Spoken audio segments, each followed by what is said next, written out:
buenos días, les voy a estar mostrando este hermoso lugar. Vean, acá podemos apreciar, bueno, el tema se trata sobre el medio ambiente, sobre los cuidados que debemos tener con la naturaleza. Bueno, les voy a estar mostrando esta hermosa fuente de agua, veanla, está cristalina, está bonita, que es fuente de vida de algunas personas se mantienen de esta fuente, es un hermoso lugar, con la cual también se mantienen algunos animales, algunas especies que se mantienen y nos sobreviven gracias a esta agua.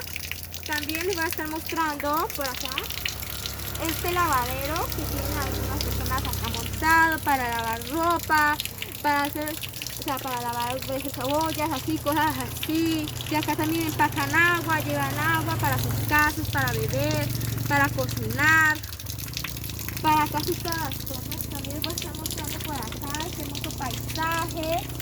Vean este hermoso árbol, el cual es fuente de vida, fuente de aire y también es una gran fuente de sombra, la cual nos ayuda para muchas cosas y en la cual también viven algunos animales, como lo son las aves. También ahí es donde ellos tienen su nido, los micos también. Bueno, acá les voy a estar mostrando este hermoso letrero. Vean, dice, mantenga este lugar limpio, es para el servicio de usted y sus hijos.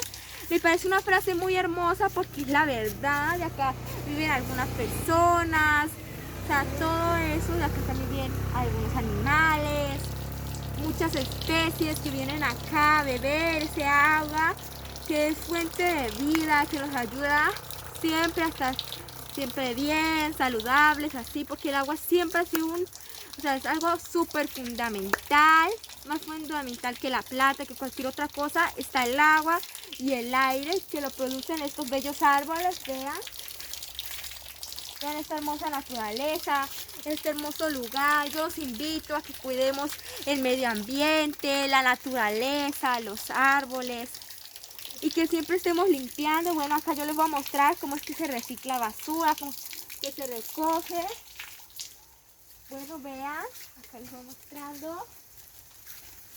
Les recomiendo, si usted, un ejemplo, va pasando por alguna parte, no sé, algún bosque, algo, y usted ve mucha basura, usted puede sacar una bolsa, no sé, una bolsita que usted se encuentre tirada y de pronto haya, no sé, un río por ahí.